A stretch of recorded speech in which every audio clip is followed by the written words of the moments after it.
ঘটনার আমরা সরব নিন্দা করছি। যেভাবে শুধু প্রতিবেশী না, এই ঘটনা যারাই শুনবে তারাই নিন্দার চোখে দেখবে, তারাই প্রতিবাদ জানাবে।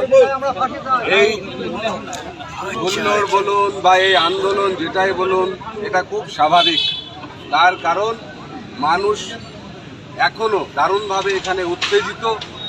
এলাকার মানুষ, এখানে একটা কমিউনিটিরও ব্যাপার আছে, মুসলিম কমিউনিটি, হিন্দু কমিউনিটি, এই ধরনের ফিলিংও মানুষের ভেতরে কাজ করছে। তার কারণ নেই যে মুসলিম ছেলেছি হিন্দু, আমরা যদিও নওয়াদায় কোনো রকম এই ধরনের তত্ত্বে বিশ্বাস করি না। নওয়াদা সম্প্রীতির নজির স্থাপন করে সব জায়গায়। আমরা নিজস্ব কায়দায়, নিজস্ব ভঙ্গিতে এখানকার উত্তেজিত মানুষের কাছে অনুরোধ করব।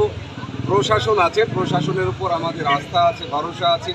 নিশ্চিতভাবে মেয়েটি এখনো পুরোপুরি সুস্থ হয়নি, সে আসুক, তার 164 হবে, সে নিজেই তো বলবে যে আমার সাথে কী কী ঘটনা ঘটেছে, এবং তার মেরিটেই অপরাধীর সাজা হবে।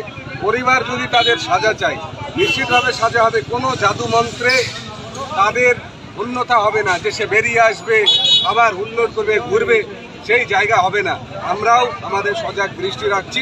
প্রশাসনের কাছে অনুরোধ করব, আবেদন করব যে আপনারা আন্তরিকভাবে এই পরিবারের পাশে দাঁড়াবেন, মেয়েটির পাশে দাঁড়াবেন, যাতে সে সুবিচার।